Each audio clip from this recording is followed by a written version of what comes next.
같이 하겠습니다. 할렐루야! 아멘. 오늘 주일 오후 예배를 드리시는 성도님 사랑하고 축복합니다. 우리 다 같이 인사합시다. 옆에서 사랑하고 축복합니다. 은혜 받읍시다. 은혜 받으시려는 그런 마음을 가지고 말씀을 들으셔야지 하나님께서 큰 은혜를 주실 줄 믿습니다. 오늘 본문을 통하여서 우리 삶 속에서 실제로 역사하는 귀신의 그 정체와 귀신이 하는 일을 살펴보도록 하겠습니다. 우리는 그 귀신의 실체를 분명히 알아야 됩니다. 병의 원인을 알아야 병의 치료의 그 해결책을 찾을 수 있듯이 우리의 문제점을 정확하게 알아야 하고 그 문제, 즉 사람의 고통과 불행이 어디서 오는지, 어떻게 시작되었는지, 어떻게 해결되는지를 알아서 거기에 맞게 처방해야 치유할 수 있다는 것입니다.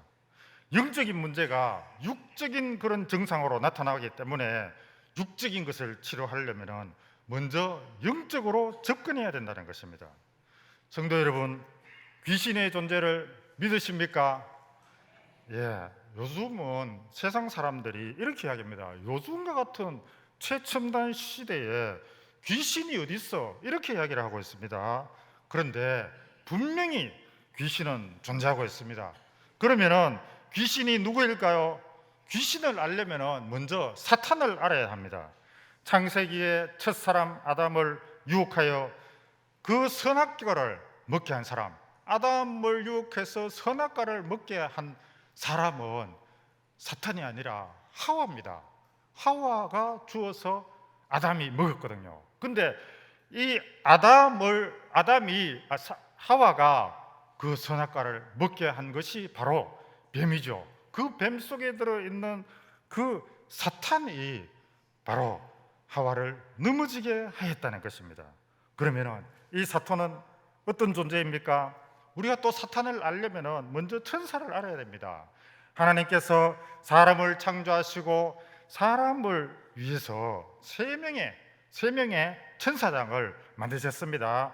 즉 사람들에게 좋은 소식을 전하는 그런 가브리엘 천사장과 또 사람을 돕는 역할을 하는 미가엘 천사장과 하나님을 찬양하는 역할을 하는 루시퍼 천사장을 만드시고 그 밑에 각각 이렇게 수많은 천사를 만드셨다는 것입니다.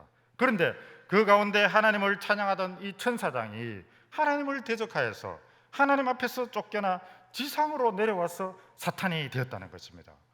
귀신들은 그 사탄의 졸개들을 말합니다. 이러한 내용이 성경 여러 곳에서 사탄에 대해서 말씀하고 있다는 것입니다. 유다서 1장 6절에 보시면 자기 지위를 지키지 아니하고 자기 처소를 떠난 천사들이요, 에베소서 2장 2절에는 공중 권세 잡은 자요, 계시록 12장 2절에는 온 천하를 깨는 자요, 계시록 12장 10절에는 참소하는 자요, 요한복음 8장 44절에는 거짓말장이요 거짓의 아비요, 고린도전서 10장 10절에는 멸망시키는 자요, 고린도후서 11장 14절에는 자기를 광명한 천사로 가정하여 일한다고 이렇게 나와 있으며, 베드로전서 5장 8절에는 우는 사자처럼 삼킬 자를 찾고 다니는 자라고 이렇게 기록되어져 있습니다.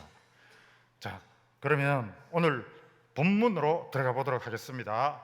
첫째, 귀신의 정체는 더럽고 추한 존재입니다.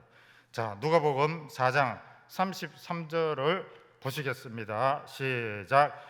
회당에 더러운 귀신 들린 사람이 있어 크게 소리질러 이르되 아멘. 또 다른 구절을 보면은 마가복음 10장 1절에 보면은 예수께서 그 12제자를 부르사 더러운 귀신을 쫓아내며, 그리고 마가복음 5장 2절에도 더러운 귀신 들린 사람이 무덤 사이에 나왔다라고 이렇게 기록되어져 있습니다. 그 외에 많은 성경이 기록되어져 있지만은 귀신 앞에 어떤 형용사가 붙어 있습니까? 더러운이라는 형용사가 붙어 있습니다.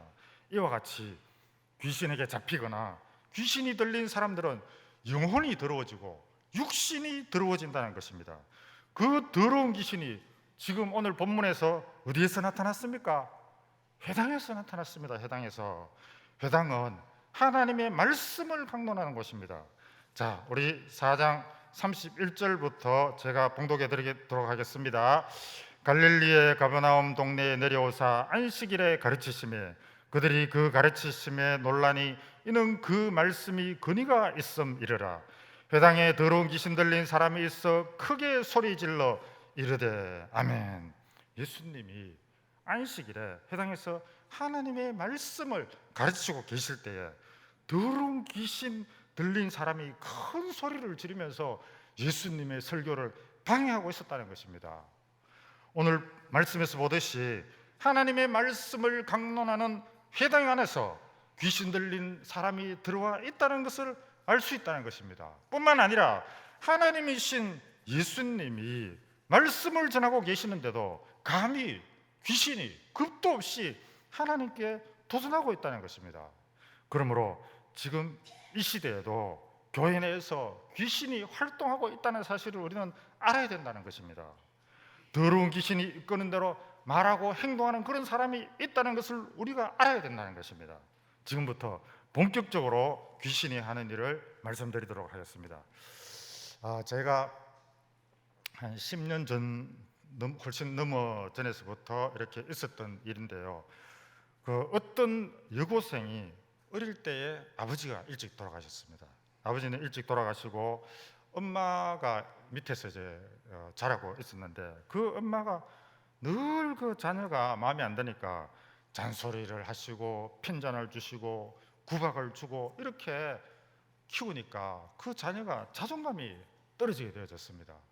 그리고 우리 사랑하는 부모님, 우리 사랑하는 자녀들 너무 이렇게 급박하고 막 무력하고 이러면 안 됩니다. 자존감 다 떨어집니다. 그러니까 잘못된 것은 분명히 또 혼을 내되 잘한 것은 칭찬해주고 너무 이렇게 자녀를 핀잔하거나 구박하거나 이러면은 안 된다는 것을 우리가 알 수 있다는 것입니다. 그러니까 자존감이 떨어지니까 학교 생활에 가서도 학생들과의 그 관계가 원만하게 이루어지지 못하고 왕따를 당하게 되고 짓궂은 남학생들에게 놀림과 괴롭힘을 당하게 되어져서 결국은 자퇴를 하고 말았습니다.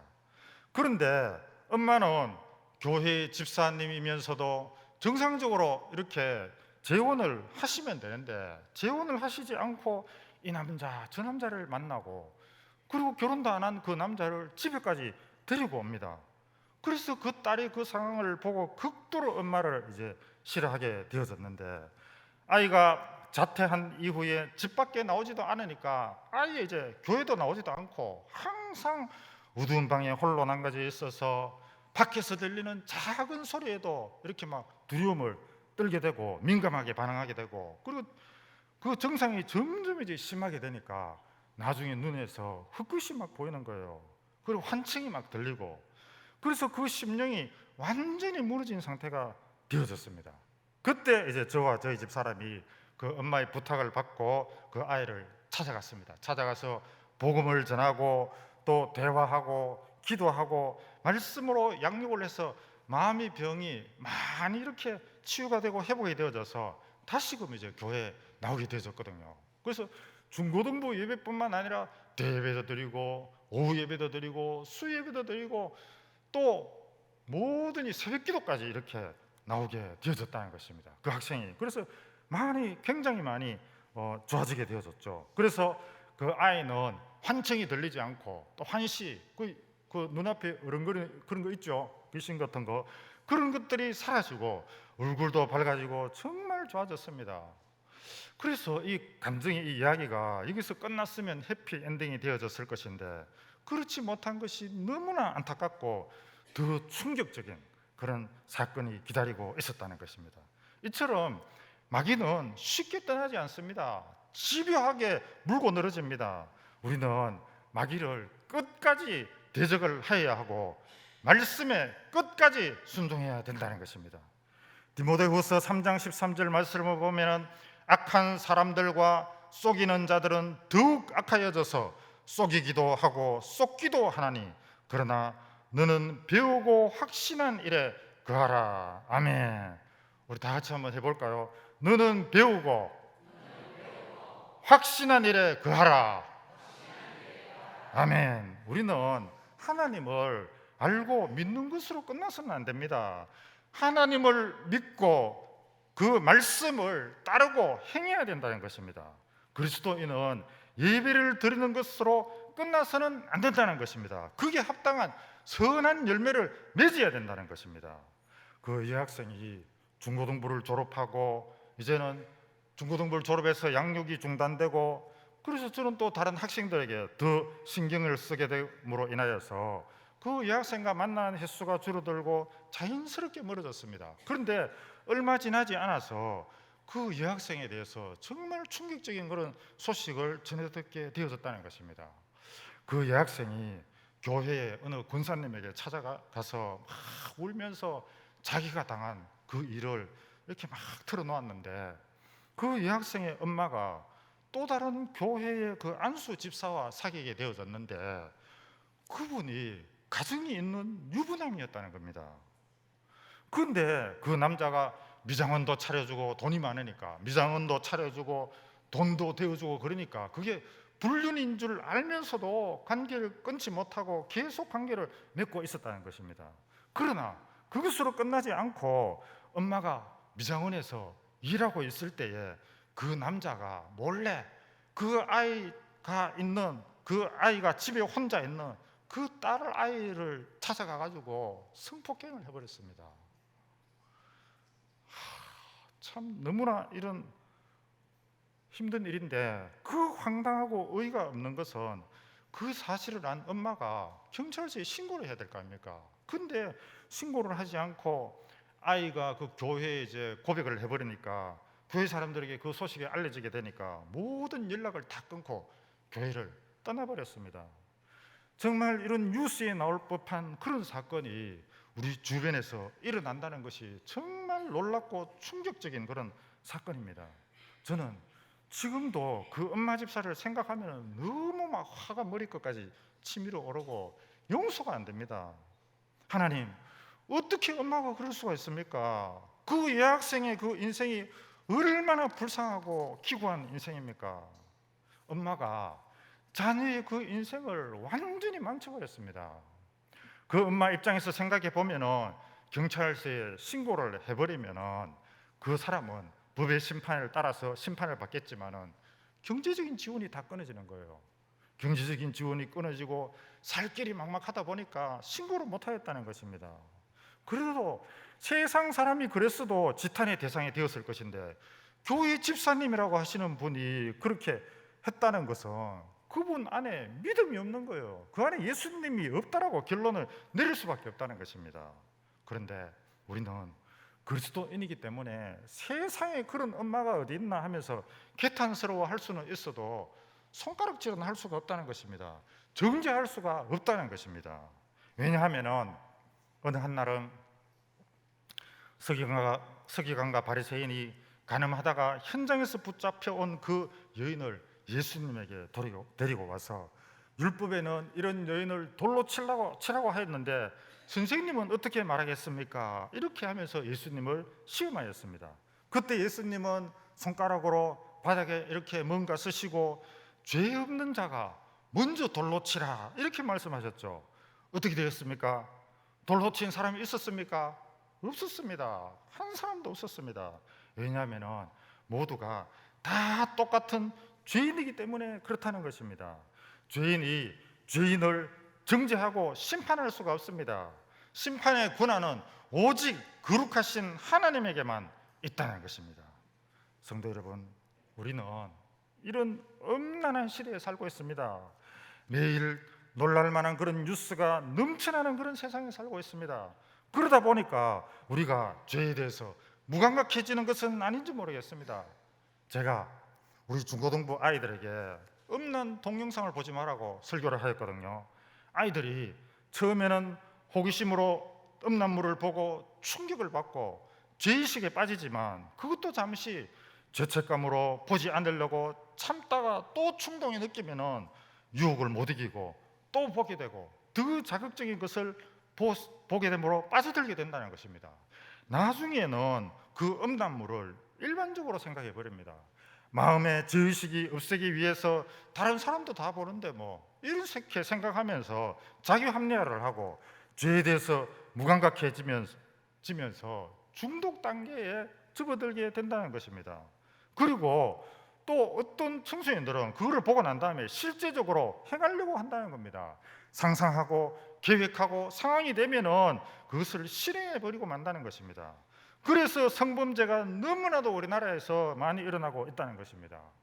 요즘에는 남학생들뿐만 아닙니다. 여학생들도 보고 있습니다. 여학생들도 중학생, 고등학생들이 그런 걸 스스럼없이 보기 때문에 우리 부모님들은 꼭 우리 자녀들을 점검하셔야 됩니다. 그런 거를 보는지 안 보는지. 그리고 우리는 우리 자녀에게 철저하게 성교육을 시켜야 합니다. 성이란 하나님의 그 사랑의 결실이어야 된다는 것입니다. 하나님이 정해주신 그 배필과 가정을 이루고 사랑을 나누고 사랑의 결실로 자녀가 탄생하게 됩니다. 그런데 청소년들이 음란물을 자꾸 접하다 보면은 왜곡된 성의식을 가지게 되고 사랑의 감정이 없이 오직 육체적인 그런 쾌락만을 추구하게 되며 사람을 인격적으로 대하지 않고 존귀한 하나님의 그 형상을 짐승처럼 물건처럼 그렇게 생각하고 성을 돈을 주고 사기도 하고 팔기도 하는 그런 상황이 되어져 버리고 만다는 것입니다.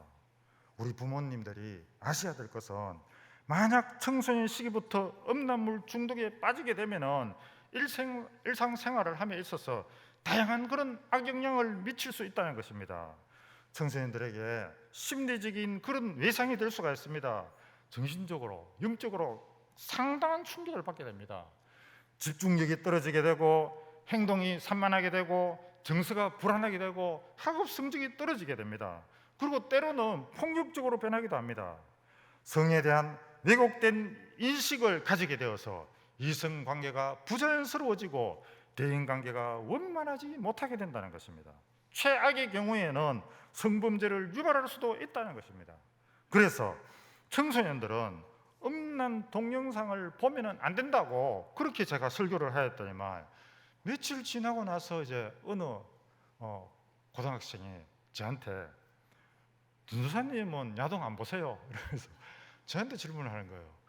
그 질문을 탁 듣고 기술적인 그 질문을 듣고 제가 순간적으로 굉장히 당황해가지고 몇 초간 대답을 못하고 있었는데 그 나도 봤다 이러면은 전도사님도 보면서 뭐 이렇게 될 거고 나 안 봤어 이러면 또 제가 하나님 앞에 거짓말하게 되는 거잖아요.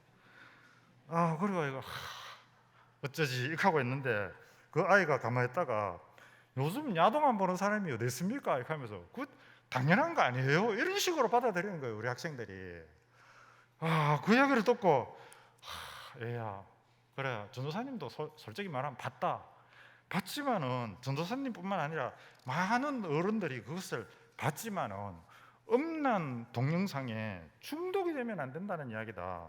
자꾸 보게 되면은 중독이 되고 그 중독이 무서운 거야. 그러니까 중독에 빠지면 그런 현상이 일어나니까 보면 안 된다. 그렇게 이야기하니까 예 알겠습니다. 안 보도록 하겠습니다. 이제 그렇게 이야기를 했다는 겁니다.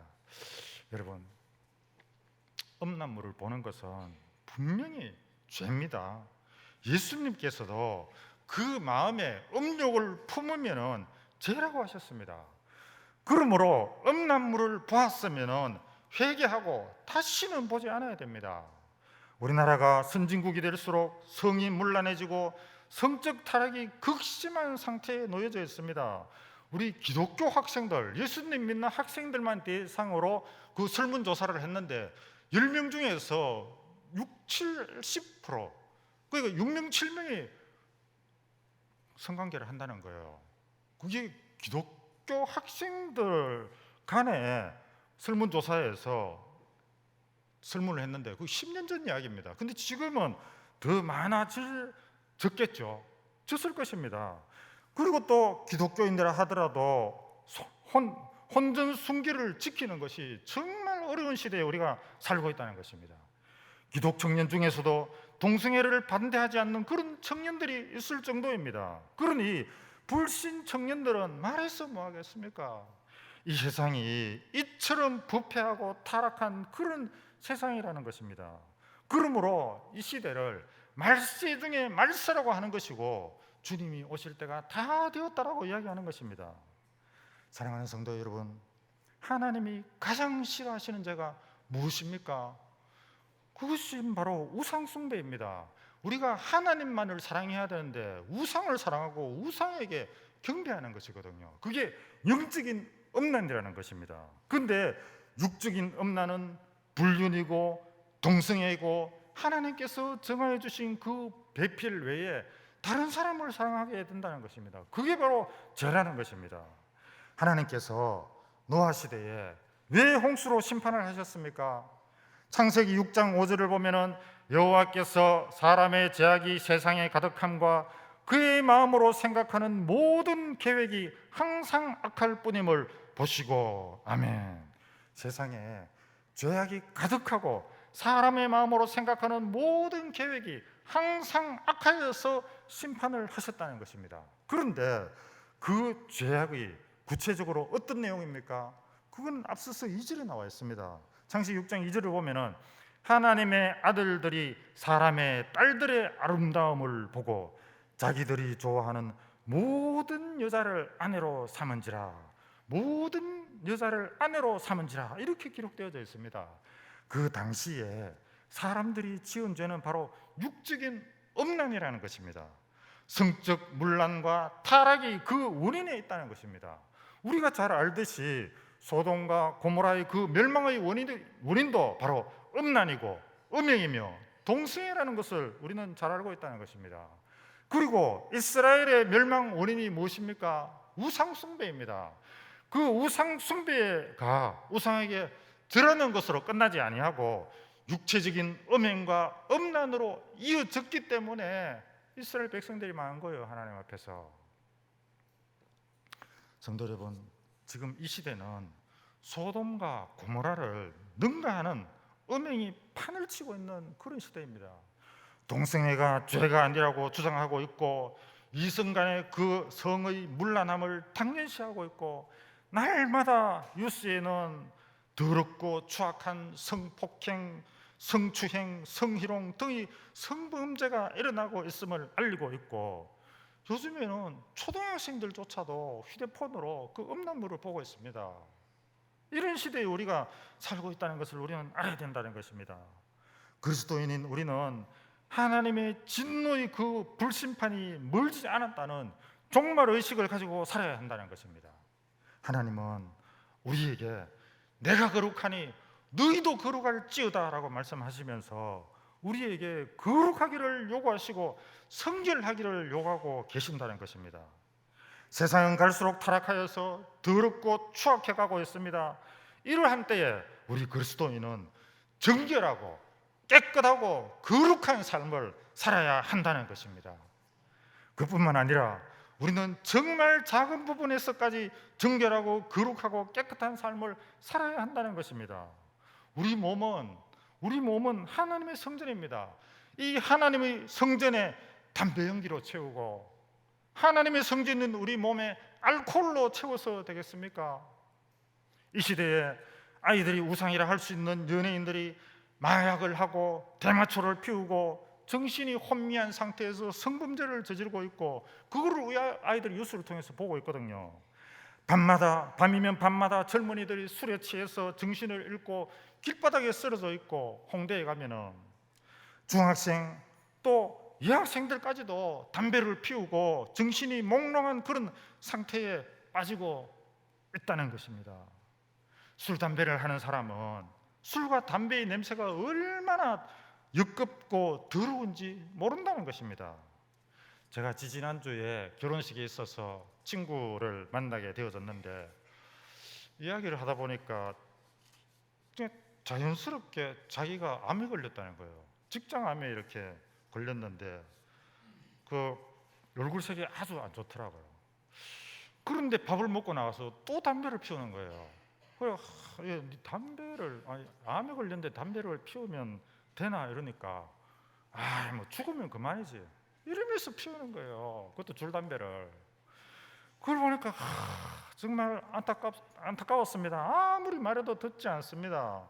그렇게 죽으면은 지옥을 가게 되는데 그거를 모르고 그냥 죽으면 된다고 이렇게 생각하고 있으니까 얼마나 안타깝습니까? 뿐만 아니라 술로 인하여서 하루도 편할 날이 없는 그런 가정이 얼마나 많습니까? 서로 사랑해야 할 가족이 원수처럼 대하고 서로 욕하고 저주의 말을 하고 때리고 부수고 싸우고 있습니다. 하나님이 지상의 천국으로 세우신 그 가정이 지옥과도 같다는 것입니다. 저 역시 어린 시절을 그런 시대적인 환경에서 자랐기 때문에 누구나도 잘 알고 있습니다. 이 모든 것들이 영적인 문제라는 것입니다. 술과 담배, 음란 이런 것은 천사가 주는 것이 아닙니다. 더러운 귀신이 주는 것임을 우리는 알아야 된다는 것입니다. 귀신이 주는 그 더러운 것은 버려야 되고 끊어야 되고 근처에도 가지 말아야 합니다. 왜 그렇습니까? 에베소서 5장 3절에는 음행과 온갖 더러운 것과 탐욕은 너희 중에서 그 이름조차도 부르지 말라. 이는 성도에게 마땅한 반이라. 아멘. 그렇습니다.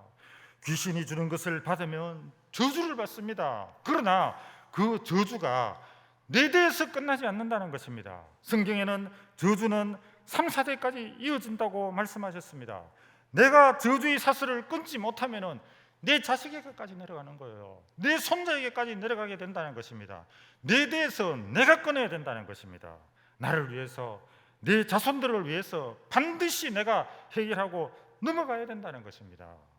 아빠가 음란 동영상을 보고 있으면 그 아들이 모르겠습니까?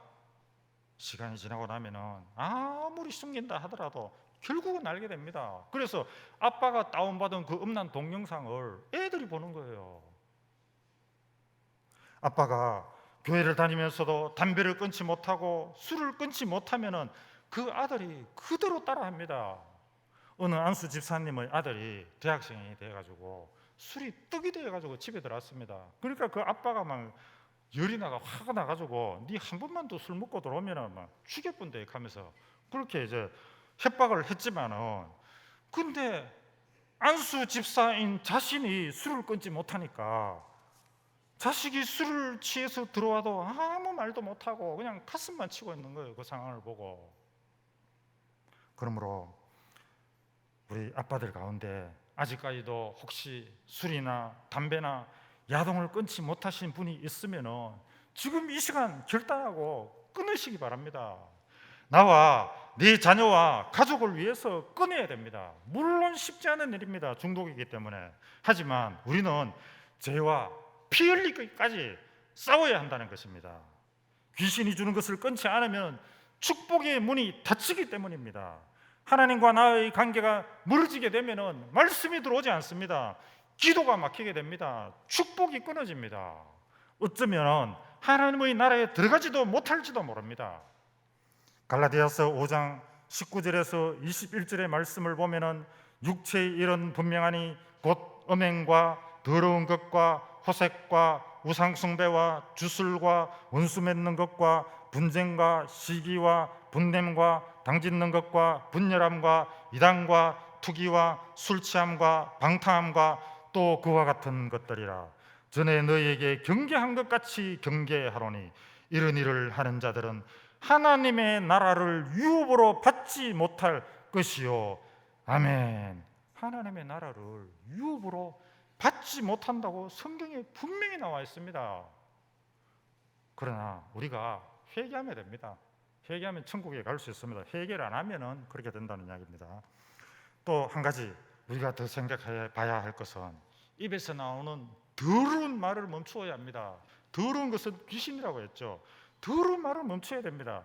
거짓말하고 속이고 욕하고 멸시하고 조롱하는 말, 남의 허물을 말하고 비난하고 정죄하는 말, 형제를 판단하고 심판하는 말, 그 모든 것들을 다 귀신이 주는 것입니다.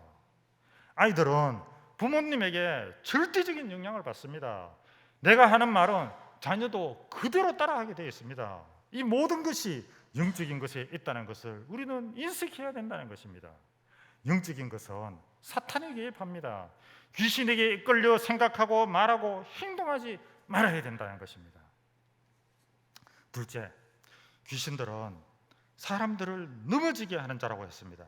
35절 우리 다 같이 한번 읽어보도록 하겠습니다. 시작. 예수께서 꾸짖어 이르시되 잠잠하고 그 사람에게 나오라 하시니 귀신이 그 사람을 무리 중에 넘어뜨리고 나오되 그 사람은 상하지 아니한지라. 아멘. 넘어뜨렸습니다. 무리 중에 넘어뜨렸는데 누가 넘어뜨렸습니까? 예수님이 넘어뜨리셨습니까? 귀신이 넘어뜨렸습니까? 귀신이 넘어뜨렸습니다. 귀신이 하는 일은 사람을 넘어뜨리게 하는 것이라는 것입니다. 지금까지 말한 서두에 말한 이 모든 내용들이 결국은 사람을 타락하게 만들고 폐인이 되게 만들고 망하게 만들고 죽음으로 내모는 것입니다. 뿐만 아니라 믿음의 사람들을 미혹하거나 공격하여서 믿음을 무너뜨리고 성결의 삶을 무너뜨리고 화합의 삶을 무너뜨리고 사랑의 삶을 무너뜨리는 그런 일을 하는 존재라는 것입니다. 셋째, 귀신은 영적 세계를 알고 있는 존재입니다. 34절에 보면은 나사렛 예수여 우리가 당신과 무슨 상관이 있나이까? 우리를 멸하러 왔나이까? 나는 당신이 누구인 줄 아노니 하나님의 거룩한 자니이다. 누가 이렇게 이야기했습니까? 귀신이 이렇게 말했습니다. 귀신이 예수님을 보고 나사렛 사람이며 우리를 멸하러 왔으며 당신이 하나님의 아들이심을 알고 있다고 말하고 있습니다. 이 말씀은 귀신들이 영적 세계를 알고 있는 그런 존재라는 것입니다. 천국도 알고 지옥도 알고 선도 알고 악도 알고 개개인의 그 믿음의 상태와 죄도 다 알아서 우리의 약한 부분을 알고 공격한다는 것입니다. 우는 사자가 약한 것, 병든 것, 물 위에서 떨어진 것을 공격하듯이 마귀는 믿음이 약하고 영적으로 병들어 있고 하나님과 멀리 떨어져 있는 그 성도를 삼키려고 한다는 것을 우리는 알아야 된다는 것입니다. 마지막으로 네 번째, 귀신의 정체는 하나님의 이름 앞에 항복하는 존재입니다. 36절을 보시면 다 놀라 서로 말하여 이르되 이 어떠한 말씀인고 근위와 능력으로 더러운 귀신을 명하며 나가는도다 하더라. 아멘. 귀신이 아무리 강하고 악하다 해도 예수님의 이름 앞에는 항복하는 존재입니다. 우리가 이런 귀신의 정체를 알았다면 우리는 어떻게 대처해야 되겠습니까? 귀신을 이기는 일은 마귀의 일을 멸할 수 있는 권세와 능력이 예수님에게만 있다는 것을 우리는 알아야 된다는 것입니다. 그렇다고 해서 우리가 예수 이름으로 명하노니 더러운 귀신아 떠나가라 그렇게 기도한다고 해서 귀신이 쉽게 나갑니까? 잘 안 나갑니다. 그러면 어떻게 해야 됩니까? 우선 귀신이 더러운 존재임을 알았으면 우리는 거룩하고 정결해야 됩니다. 그러기 위해서는 하나님의 말씀을 가까이 해야 되고 하나님의 말씀을 듣고 보고 배우고 말씀을 마음에 새겨야 합니다. 그리고 말씀을 통하여서 선악을 확연히 구분하고 선을 따르고 악은 어떠한 모양이라도 버려야 합니다. 그래야만 사탄의 공격을 막아낼 수 있을 뿐만 아니라 그 사탄을 물리칠 수가 있다는 것입니다. 둘째, 우리를 넘어뜨리는 귀신에게 공격의 빌미를 주지 않고 어떠한 경우에도 넘어지지 않고 무너지지 않고 견고한 믿음, 흔들리지 않는 믿음, 일관된 믿음을 가지고 살아야 한다는 것입니다. 아담과 하와처럼 속지 않도록 조심해야 되고 유혹에 넘어가지 않도록 말씀에 견주어 살아야 하고 우리의 약한 부분은 하나님에게 아뢰고 하나님에게 도움을 요청해야 된다는 것입니다. 우리가 이것을 알고 말씀과 기도로 무장하고 성령 충만한 상태가 되어져서 사탄을 대적하는 그런 기도를 하게 되면 그런 명령하는 기도를 하게 되면 더럽고 악한 영들이 우리에서 떠나가게 된다는 것입니다. 우리의 삶 가운데서 사탄의 역사가 없으면 우리는 행복한 삶을 살게 된다는 것입니다. 말씀을 마치겠습니다. 오늘 이 시간 우리 다 같이 한번 기도했으면 좋겠는데요.